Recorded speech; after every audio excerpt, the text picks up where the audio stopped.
Mick Jagger, the lead singer of the Rolling Stones, acknowledged the Beatles' significant influence on music, but was less impressed with their live performances.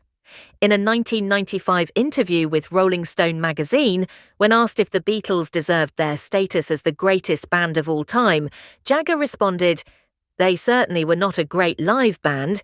Maybe they were in the days of the Cavern, when they were coming up as a club band.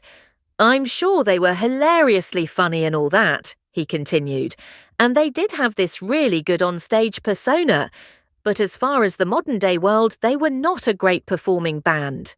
However, Jagger did acknowledge the profound impact the Beatles had on the music industry and popular culture. "Do they deserve the fantastic reputation?" he posed. "They were the Beatles.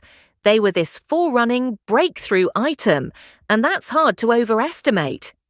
He further explained how their emergence transformed the landscape for every British group that followed, including his own.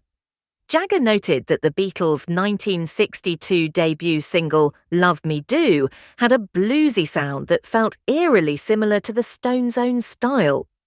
"It upset me a bit," he said, reflecting during his induction speech at the Rock and Roll Hall of Fame, "because we were supposed to be the Randby group." Despite some underlying rivalry, Jagger didn't hesitate to acknowledge Lennon and McCartney's hand in boosting the Rolling Stones' early success. The Beatles had been generous enough to gift the Stones with I Wanna Be Your Man, which became one of their early chart toppers.